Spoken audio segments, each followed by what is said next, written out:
This is the video for the Viola 2 part for the Vivaldi piece. First, I want to talk about some bow articulations, and for this we're going to be using a Baroque bow, which is kind of a something that Dr. Ray talks about a lot. So if you've played with him before, then you'll remember the Baroque bow. We don't wander lower than this, about this area in this kind of music. So we won't be going towards the frog too much, and then we'll be using most of the upper half of the bow. So about 2/3 of the bow is getting used, and that just helps us create a really light and ringy, bouncy sound for this Vivaldi. So I want to start in measure 5 at the 2T bar, so I can play this and show you, and so you can hear what I'm talking about.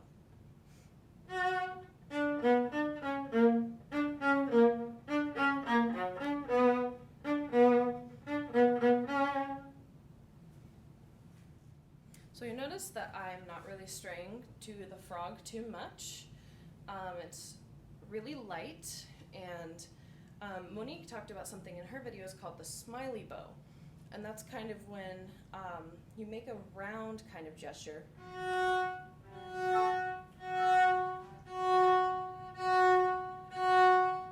Where it's less weight on the front and back end of each note, and most of the speed and weight is happening in the middle of the note.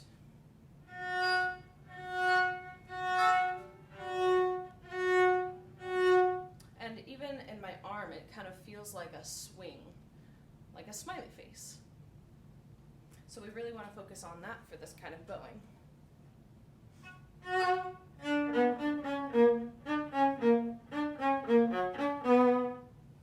And that lets everything ring and have the amount of space that we need for this style.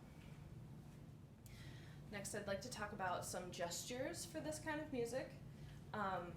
It's pretty repetitive, and most of the time we have a lot of pickup gestures. So like starting, well, even in the first 6 bars or so, we have everything is picking up into a big beat.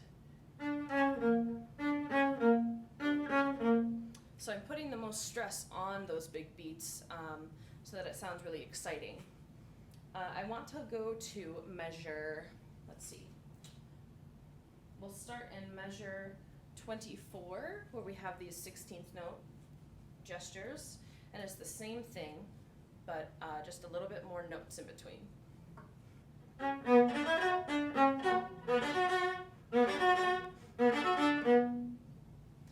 So one way to practice those 16th note pickups is you could slur them to practice. So like this.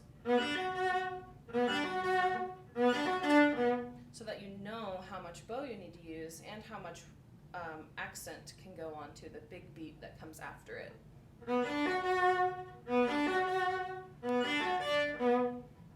And then taking that away,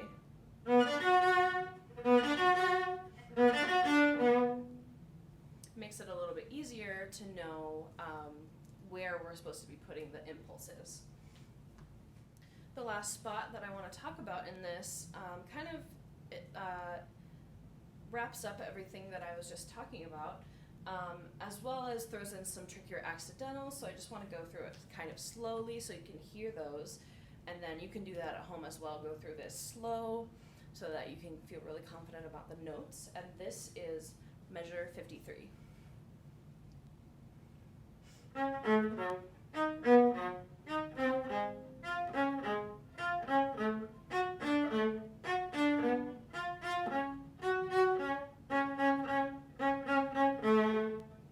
I'll do that a little bit slower.